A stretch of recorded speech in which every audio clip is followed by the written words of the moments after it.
今天的节目本来是想略过这一段的，以免有蹭热度的嫌疑，但这段内容却与今天要讲的这位男主角有着密不可分的关系，那就是华为创始人任正非先生的二千金，江湖人称华为二公主的姚安娜。关于姚安娜在电视剧《列兵》里面饰演一位缉毒警察，那吃鸡般的演技被全网群嘲的事件，确实给电视剧《列兵》带来了一波又一波的流量。抛开是否是剧组有意为之不讲，但从姚安娜面对包括带资进组这样的传闻只是一笑了之的态度而言，并在社媒里公开回应，接受所有善意的批评和讨论，这态度也算周正。尽管还是有些网友回应称这是一种摆烂式的回应，咋说呢？估计不管姚安娜如何回应，总是有那么一小部分的朋友是不会满意的了。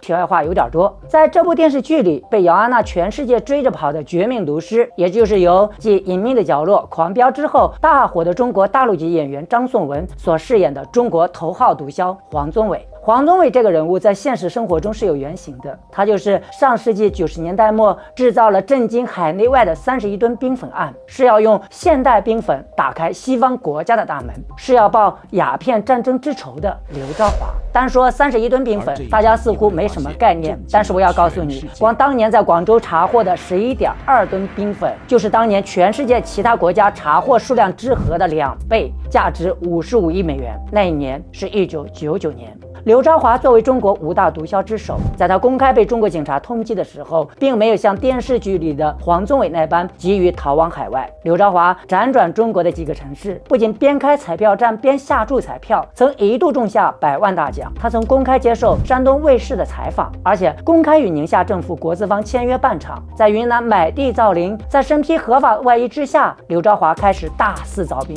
直到事发。有人说刘朝华是佛系毒枭，当然这一点大象是非常不同意的，稍后我们在节目里会具体的聊。更有人说他的人生传奇且有炸裂，电视剧《列兵》里面的黄宗纬没有演出刘朝华1/5的人生精彩。那么问题来了，刘朝华到底是个什么样的人？他为什么即使身陷囹圄也不愿逃往海外？为什么已经改头换面做起正经生意，貌似改邪归正的刘朝华突然又造起兵来？一个当过兵、专业法警、智商超群、才华过人的有为青年，是什么让他走向了造兵这条看起来疯狂且无法回头的绝路的呢？他与他的3个老婆共生共存，从未互相见面，却又相安无事，他又是如何做到的？他们之间又有着什么样不为人知的故事？今天我们就一起走进这个世纪大毒枭刘朝华，那些电视剧里面想讲却没有讲，讲了又没讲清楚的刘朝华，他那不可思议、疯狂且又炸裂的人生。鼓励大象马上开始。法院认为，被告人刘朝华警方迅速出击，抓获了陈永义等证。大家好，欢迎收看《万象奇谈》。我是大象。列兵里的黄宗纬的成长背景没有具体交代，但从剧里播放的背景图片里面，一张张少年时期的奖状，我们基本能够了解黄宗纬是个品学兼优的好孩子，特别是其在化学方面的天赋。导演在奖状与书籍镜头的切换中，向我们介绍了一个天才少年的成长史。这部分的情况确实与现实生活里的刘朝华有高度重合，或者说是对刘朝华原本生活的还原。但现实生活中，刘朝华的少年生活绝对没有这样的诗情画意、艺术抽象，他那贫苦的青少年生活不得不让其积极努力向前看齐。1965年3月5日，刘朝华出生于福建省福安市。有资料显示，刘朝华的真实出生日期是1966年的12月20日，年龄是为了去当兵托人找了关系修改的。刘朝华的父亲名叫刘光森，解放前刘光森就以卖豆腐为生，后来请了个工人，但很悲催的是，这个工人和他的老婆好上了。更悲催的是，刘光森居然让这2人结婚后放走了。由此我们可以感受到刘父是位心底非常善良的人。后来刘光森又娶了一个老婆，也就是刘朝华的母亲。结婚的时候，这个女人就带来了一个女儿，之后又生了刘朝华兄妹4个，大姐刘月清，大哥刘朝福，二哥刘朝禄，二姐刘月春。刘朝华排行最小。刘朝华的二哥刘朝禄有个外号叫曹操，于是当地人给刘朝华取了一个叫操弟的外号。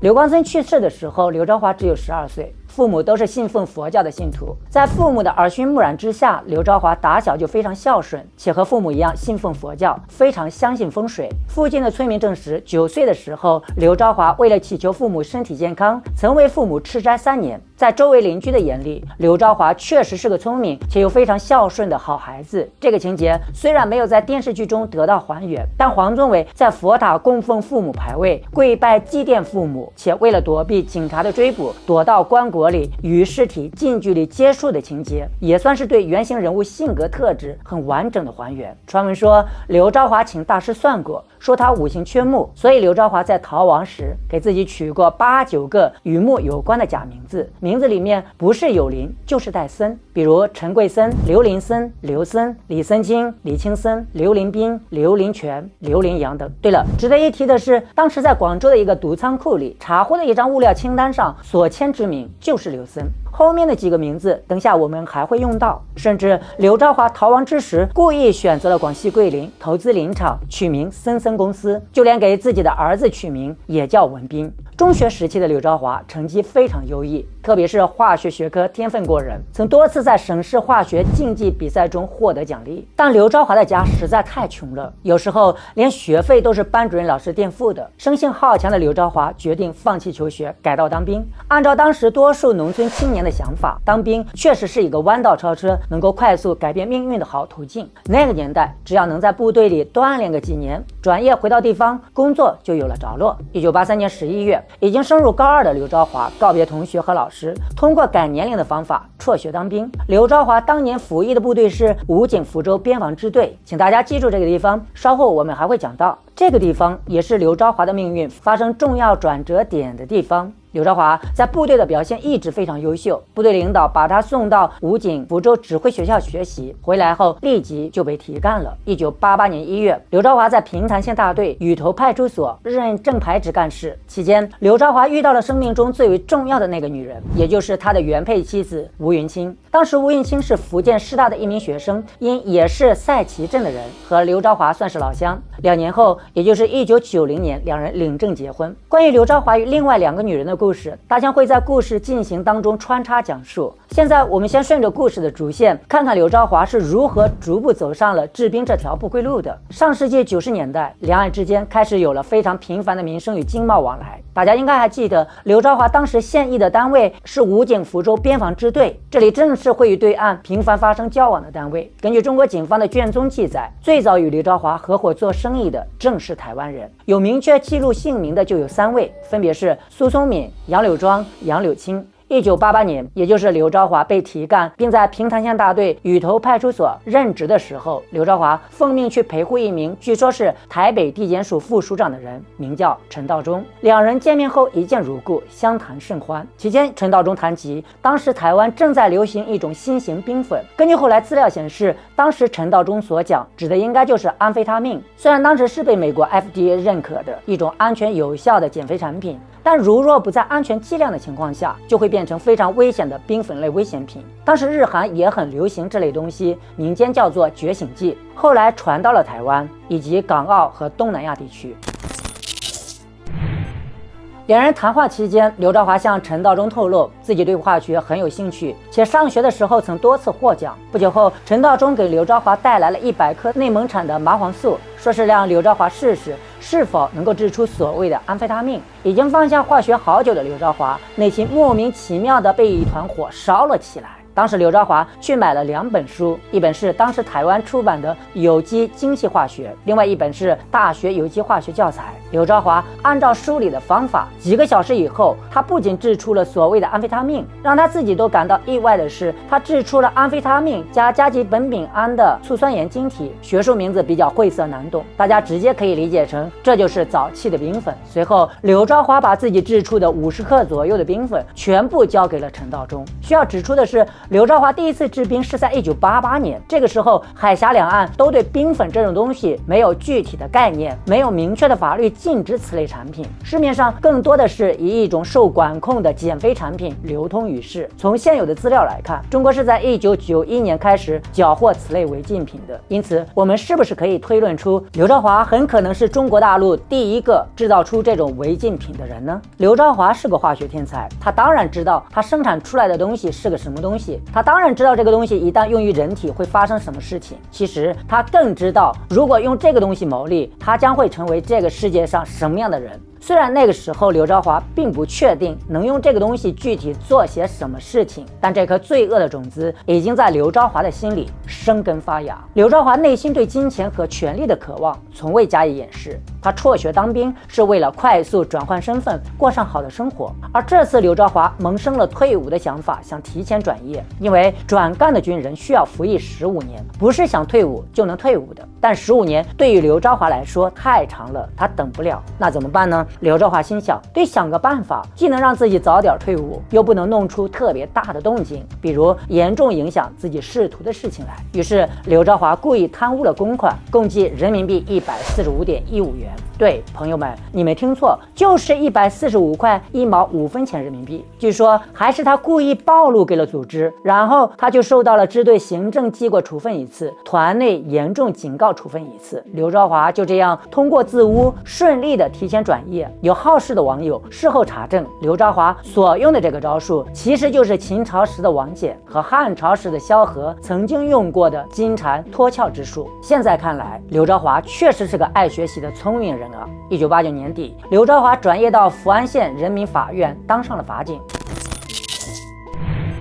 可能是为了弱化故事背景的政治意涵，电视剧设定的男主角黄宗纬的职业背景是电信公司的负责办卡的小主管，但现实生活中的刘朝华却是个狠角色。他不仅通过自污转业到地方上当起了法警。1990年，刘朝华还被评为福安法院的先进工作者。1991年，更因工作表现出色被记立3等功一次。根据现存资料记载，时间来到1991年年底的时候，刘朝华其实已经处在半脱岗的状态。原因是刘朝华脑袋灵光，人脉广，尤其是在平潭当兵期间结交了不少台湾人。很顺利的，刘朝华又被借调到招商引资部门，负责招商引资方面的工作。期间，刘朝华开始大面积的接触来自新加坡、菲律宾、台湾、香港等地的投资客。刘朝华就这么似是打怪升级般的一路升迁，直到1994年抽调工作结束，刘朝华都没再回法院上班。法院虽然一直催促，但到了年底12月的时候，他突然向法院提出了正式离职，并把自己的人事关系转到了福安市人才交流中心。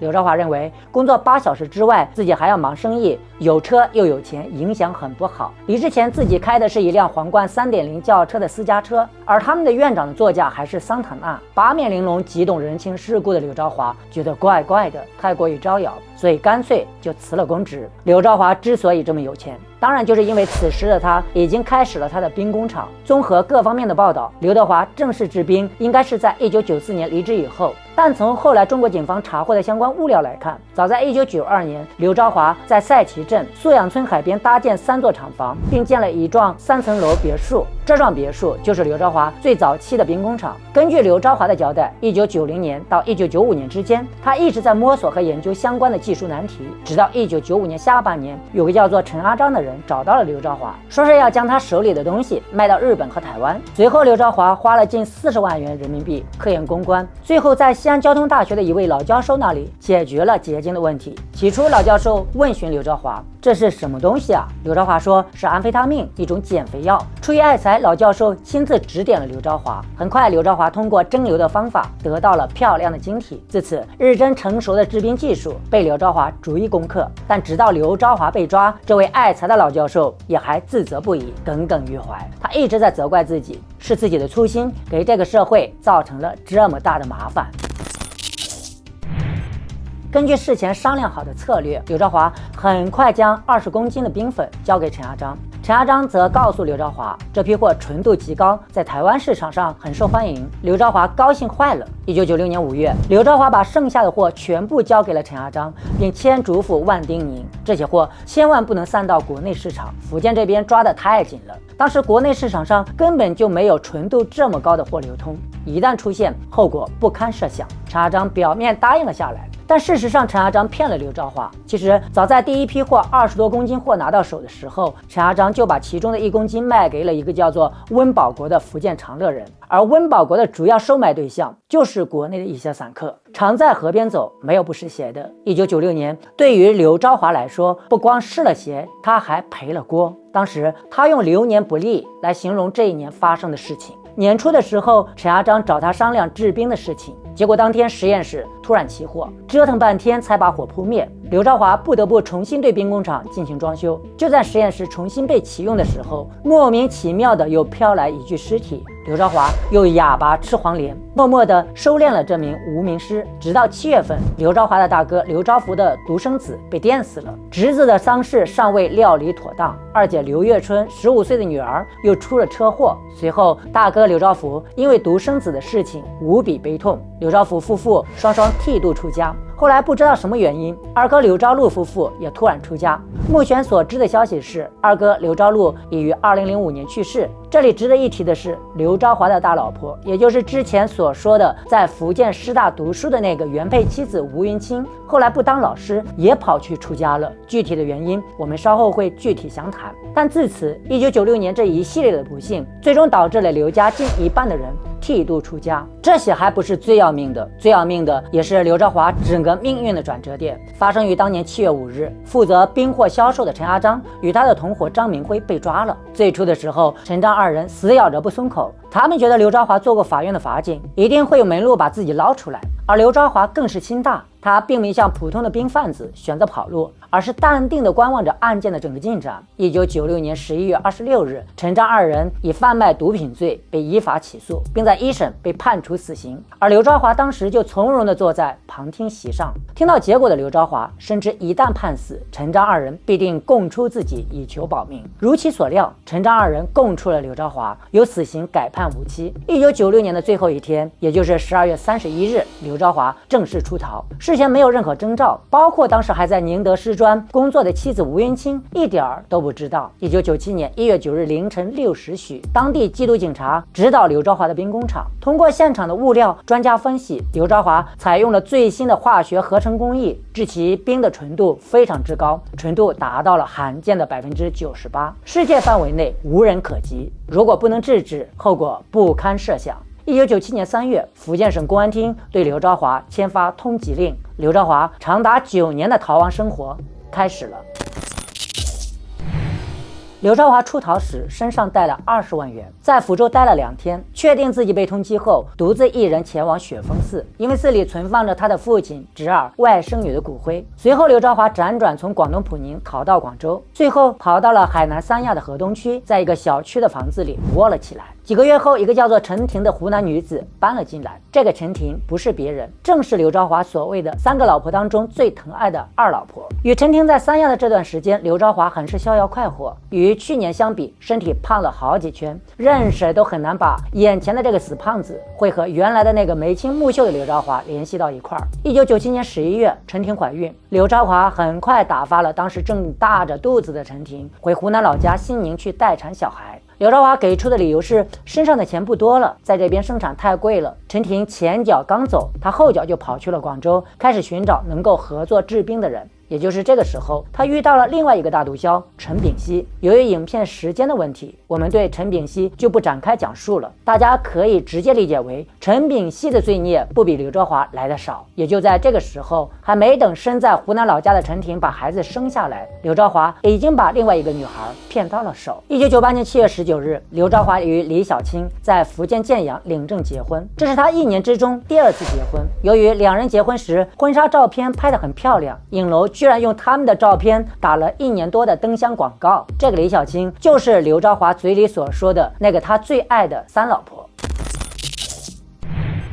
1998年10月，宁夏银川市新城区双渠口木工商联合公司的一个1000多平方米农药厂房被重新开张。毫无意外的，这里成了刘朝华和陈炳熙新的治兵窝点。资料显示，刘朝华在银川时多以投资建厂的富商示人，当时宁夏农牧厅一直属单位经理帮他搞定了所有的经营手续，连上述的那个厂房也是该单位的。尤其讽刺的是，在宁夏，刘朝华游刃有余的在3个老婆之间周旋，3个女人或短或长的与刘朝华在宁夏生活过一段时间，但就神奇的是，3个女人从来都不知道有着对方的存在。司法界的学者说，刘朝华是过去的愚昧型犯罪转变为知识型犯罪，甚至是高尖端知识型犯罪的典型样板，这绝不夸张。刘朝华在1990年至1995年之间算是实验阶段，1996年算是小试验阶段，1998年在普宁算是中试，在宁夏则完完全全算是量产了。根据当时留下的资料显示，刘朝华在宁宁夏工厂的日产量已经达到了吨位计算。为了掩人耳目，刘兆华把这些冰制品包装成香烟生产所用的香料，利用所认识的一位军队联航后勤部的上校，以联航货运的方式运往各地，从而躲避了长途陆路和水路运输被查的风险。为了分散风险，除了宁夏的兵工厂以外，刘兆华开始在多地投资办厂或置办产业。当然，所选之地与他的3个老婆都有关系。比如在上海，他以他大老婆吴云清的名义买了50亩地，准备用来再造兵工厂。湖南兴宁，他则以刘森的名义汇款200万元，投资湖南兴宁凉山旅游项目。这个项目交给他的2老婆陈婷去经营。在福建宜山市，他以3老婆李小青的名义购置3处房产，准备筹建宾馆。刘兆华的野心开始逐渐膨胀。自1998年10月到1999年10月，据刘兆华自己招认，他在银川兵工厂制冰数量达到了31吨。他的计划是要让自己的冰制品占领全世界。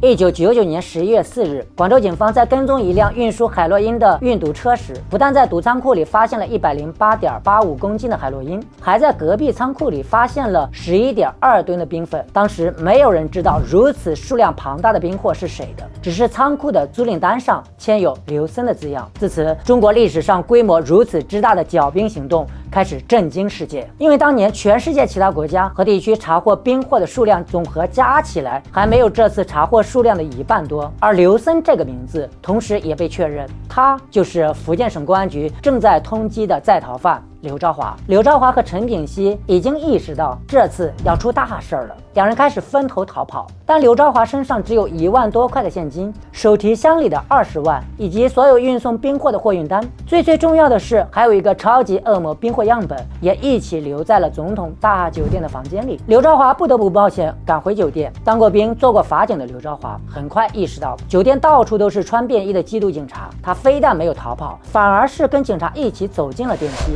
看到警察按了数字8后，他按下了7楼，然后走楼梯到达自己所住的楼层。事后，酒店的监控资料里确实找到了刘兆华逃走的身影，但为时已晚。逃出酒店的刘兆华很快又意识到，整个广州城为了抓捕自己已经全城戒备，坐车出城依然不太现实。如何逃出广州城，在当时看来确实是个让人百思不得其解的谜团。根据后来刘兆华被捕后自己交代，当时他在总统大酒店附近的商店里买了一辆自行车，若无其事的装作本地人，就这么吭哧的深一脚浅一脚的骑了近3个小时的单车逃到了城外。这期间还多次穿过警察为了抓捕他而设下的卡哨。刘兆华逃出广州后，先去了汕头，再从汕头直奔厦门。到厦门后，又改乘出租车到了武夷山。在武夷山市，3老婆李小青问刘兆华究竟出了什么事情。刘兆华只说税务方面出了事情，让他别多问。接着动员3老婆一家人去银行取钱。这个时候，刘兆华的死党李华押着银川开过来的一辆大货、一部小货、一部工具车到了武夷山。随后，李小青将2岁的女儿刘妙如寄放到外婆家，准备全力协助刘兆华。同时，他继续安排着上海的大老婆以及未来的制毒工厂。他先让大老婆吴银清销毁资料，随后吴银清辗转到江苏无锡生活。11月8日晚上，刘兆华、李小青、李华、周杰、周芳夫妻在上海会合。他们在上海待了3天，这3天刘兆华就是从银行疯狂的取钱，因为索取数额比较大，需要跟银行提前申请。取完钱后，他们坐着大巴前往青岛。到了青岛，清点钱的数目，发现从武夷山与上海取出的现金有516万之多。刘兆华5人之所以选择目的地为青岛，那是因为青岛以前没有过他的踪迹，警方不会把重点放在青岛。这次刘兆华又赌对了，在青岛，刘兆华用李森清的假名承包了10台福利彩票机，卖起了彩票。卖彩票的刘兆华时不时的自己也买点，有一次居然中了100万大奖。由于刘兆华彩票站设计新颖，青岛很多商家都在他的站点举行现场开奖活动。山东卫视还就此采访过刘兆华数次。除了卖彩票，刘兆华上网看到了海洋大学生物系正在研究海洋生物药用物质提取的课题，就主动联系了海洋大学生物系，出资40万协助开展此课题研究，中间还给大学生上过课。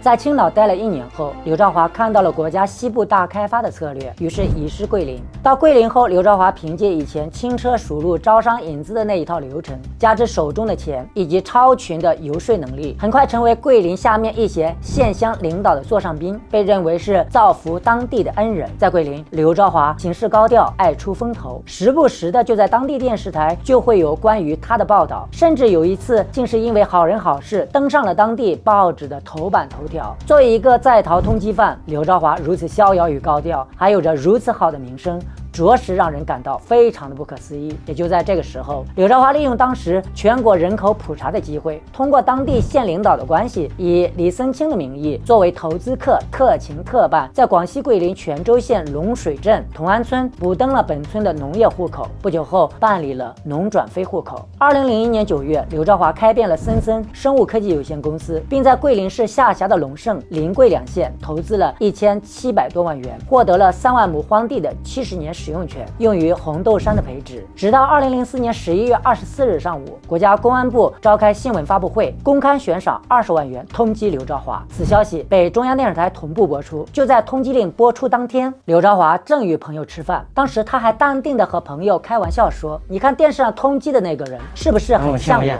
朋友笑着说：“你开什么玩笑？哪里会像？”也就是一顿饭的功夫，刘兆华又开始了他的逃亡计划。自1996年陈亚章与张明辉被抓后，为求自保供出刘兆华之时，刘兆华就开始了他的人生中不曾停息的逃亡生活。期间，不管他赚了多少钱，高调做了什么事儿，但在他的内心里，逃亡的通缉犯一直是他生活的底色。直到8年后的2004年，公安部一纸悬赏20万元的通缉令，终结了刘兆华最后的幻想。因为刘兆华5行缺木，这次的行动被定义为啄木行动。刘兆华和朋友吃完饭，就立即开始着手实施自己的出逃计划。按他这么多年的逃亡经验，这一次没那么好过关了。他把出逃的人员分为3组，三老婆李小青一组作为诱饵，另外2个小弟作为一组，他自己和李华为一组。同时，他把手机留给了李小青。按照刘兆华被捕后的交代，手机留给李小青，公安定位的时候就找不到自己了。按照刘兆华的计划，3组人员分开走，相互间不要联系。他和李华计划先去云南，然后偷渡到缅甸。考虑到中缅边境交界处肯定是严防死守，刘兆华想起在临桂县五通镇山上有个雷达站，雷达站那儿有个废弃多年的山洞。2人躲进山洞后，刘兆华又让李华连夜将车开到桂林火车站与汽车站的中间，把车丢在那里，让警察以为他们逃离了桂林。躲了1天之后，刘兆华觉得警察很可能会通过车子倒查找到2人，于是2人徒步逃走。等到警察反应过来查到山洞的时候，发现洞口居然写着李森清到此一游。最为嚣张的是，就在这个山洞的最深处赫然写着刘兆华3个大字。逃走的刘兆华先去了广州，然后从广州到了汕头。停留汕头期间，刘兆华跑去书店买了本名叫《精细化学品及中间体手册》的书。随后在普宁躲了一阵后，刘兆华决定回到老家躲起来，然后再到广州偷渡去菲律宾。就在刘兆华打算3月5日或6日离开福安前往广州偷渡到菲律宾之时，福建警方于2005年3月5日凌晨实施啄木行动，58名特警携带狙击步枪、红外线瞄准镜、夜视侦察仪等特种装备，把刘兆华藏身的出租屋包得个严严实实。这一次，刘兆华终于被抓了。对于自己被抓，他似乎并不惊慌，自是已经做好了准备。他甚至还对身边吓呆了的李华开起玩笑说：“他们抓咱们来了。”刘兆华的镇定着实让在场的所有警察感到意外。当年就有专家分析说，往往是一般的中小毒贩在被抓的时候会惊慌失措，反而像谭小林、陈炳熙、刘兆华这些大毒枭被捕时会很镇定，因为他们有极强的宿命感，认为这是他们的气数。今天上午，对曾经震惊全国的刘兆华制贩冰毒案主犯刘兆华执行了死刑。节目的最后，大象想聊一聊为什么我不同意网上所谓的刘兆华是佛系毒枭的说法，以及他和他3个老婆之间所谓的最疼、最爱、最喜欢，真的是如他所讲吗？我们先来看一下什么是佛系。根据百科给出的定义，佛系的意思是指无欲无求、不悲不喜、风淡云轻，而追求内心平和的生活态度。朋友们，你不觉得这样定下的佛系生活态度，与一个追求功名利禄、视人命如草芥、为达目的不惜自污声名、为攫取巨额财富不惜向全人类投毒的欺世毒枭放到一起，你不觉得如此的滑稽与可笑吗？不管他如何的包装与掩饰，说他是无欲无求、不喜不悲、云淡风轻，然后还追求内心的平和，还什么佛系毒枭，我勒个去！这个说法和刘昭华的人生一样匪夷所思、不可思议。最后，我们聊一聊刘昭华和他的3个老婆。刘昭华说过，大老婆吴云清，也就是他的原配妻子，是他最喜欢的；二老婆陈婷是他最爱的；三老婆李小青是他最疼爱的。但很讽刺的是，在刘家超过半数剃度出家以后，原配妻子吴云清在得知刘昭华所犯下的滔天大罪，也选择了削发为尼出家了。至于另外2个老婆，真的就如刘昭华所说那般如此的疼爱和最爱吗？我看未必。电视剧《列兵》里面有这么一个情节，男主黄宗纬出逃前，听到身后的3胞胎的儿子突然开口叫起了爸爸，黄宗纬内心一沉，表情非常的令人动容。对妻儿的不舍不用言表，但现实生活中的刘昭华开始逃亡后，一声不吭的就抛弃了老婆和儿子，未曾再管过。逃到三亚后，刘昭华凭着3寸不烂之舌，很快与湖南女孩陈婷同居生活。没几个月，陈婷就怀孕了。他真的喜欢陈婷吗？未必。促使他很快找到陈婷的原因，无怪乎是想利用陈婷掩盖他外地单身汉的身份，塑造他拖家带口的形象，减少当地警方的怀疑。陈婷快要生产的时候，刘昭华本该留在他身边照顾待产，没想到他却狠心的把陈婷打发回了老家独自待产，自己却跑去了广东普宁，并很快把3老婆李小青弄到了手。刘昭华喜欢被众星捧月的感觉，但他绝对不会对任何人付出真心，包括这3个他所谓最爱、最喜欢、最疼爱的老婆。央视记者采访他时，曾问过他对孩子们的态度。刘昭华说，没什么好说的，儿孙自有儿孙福，说明他其实谁都不爱，也不关心老婆孩子过得怎么样，他真正在乎的只有他自己。以上，感谢收看今天的节目，记得订阅万象的频道，平安。